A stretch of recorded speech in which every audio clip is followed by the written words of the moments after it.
The Minister of Agriculture and the Minister of Natural Resources met with residents of Orealla last Monday to address their concerns. Rona Takot reports. On Monday, November 2nd, Minister of Agriculture Zulfikar Mustafa and Minister of Natural Resources Vikram Bharat visited the riverine community of Orealla to address the needs and issues raised by residents. They were accompanied by Regional Executive Officer of Region 6, Mr. Narendra Prasad, Vice Chairman of the region, Zamal Hussain, Director of the Ministry of Agriculture, Mr. Riki Ramraj, as well as representatives from organizations such as the National Agriculture Research and Extension Institute, NARI, among others.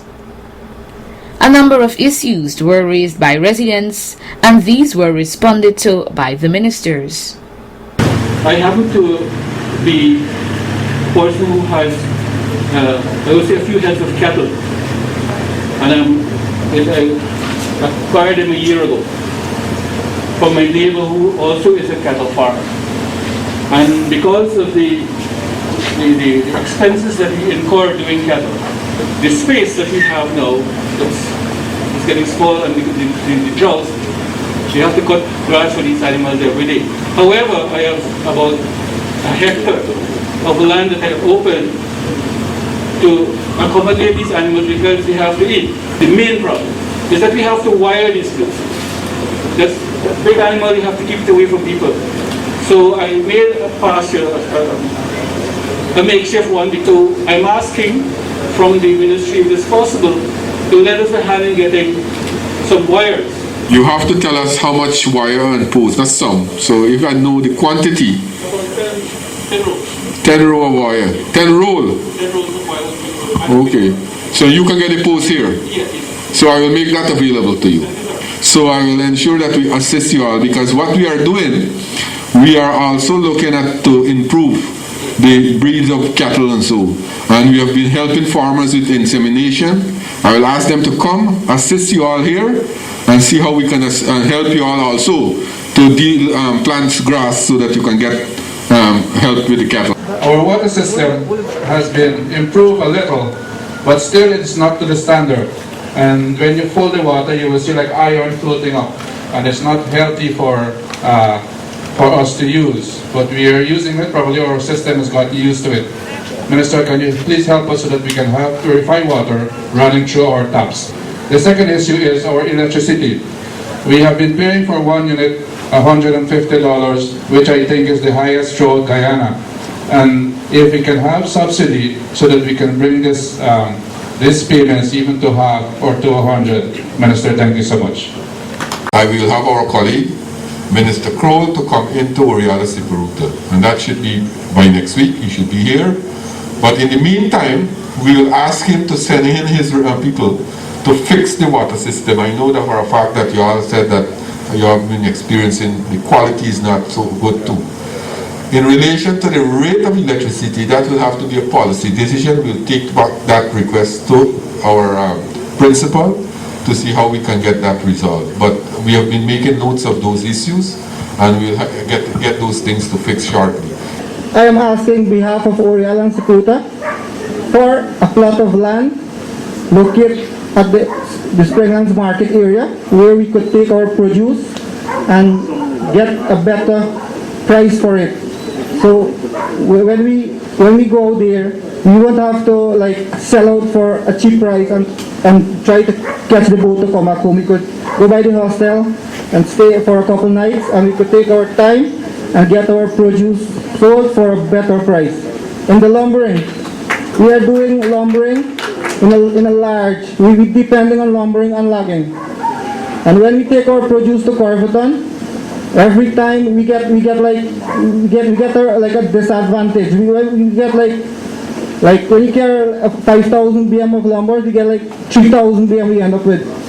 You know, like 2,000 BM goes for reject. So what I'm asking for, if we could get the other plot of land out there where we could build our own lumber yard and wholesale and retail in the said land. There are requests that we will have to look at. We cannot say offhand that yes, we can put the land there or give you the land there. It is something that we can look at and of course provide a feedback, because we are not in the habit of coming and make empty promises. You know, we come in front of a gathering and we say, oh, we'll give you the land tomorrow morning, and then you don't see us back for the next year. Right? So we're not in the habit or the business of doing that. We will look into it and we can provide a feedback as to how we move forward. We are getting deeply into agriculture, and what I am asking for today, even in short term or a long term basis, is that we want duty-free machinery and vehicle to do our farming more larger and be more easier on our people in Orealla.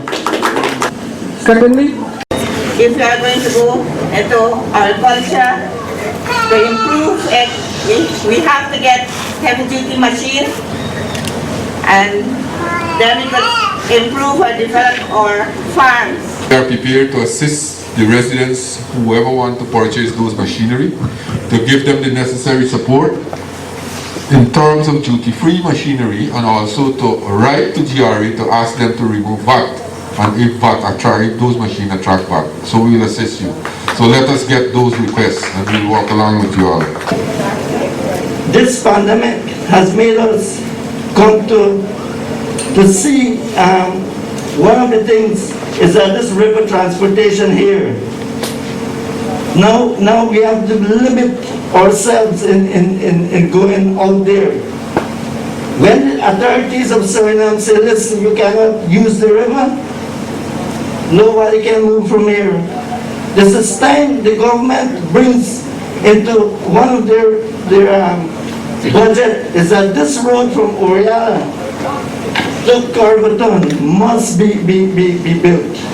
That there will be development for these communities like Orealla. You know for a fact that we have committed ourselves together with the Suriname government to bridge the Quarantine River. That will bring tremendous development to Orealla, and open up new lands, and also that project that you all are talking about, the road from Orealla Siparuta to Springlands. That project can come in stream later on as our country move forward and develop. You understand? So, but we'll have continuous development. We have been working with the Surinamese authority to look at issues that are affecting our people, especially the fisher folks and people living in the Quarantine River, to use the river.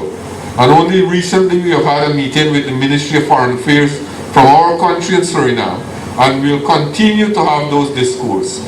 Shortly we'll raise those issues that are affecting people that are using the Quarantine River, so that we can deal with those issues on the way forward.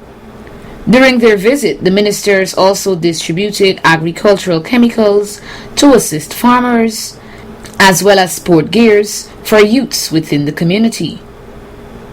Reporting for Channel 8 News, Renetta Kurt.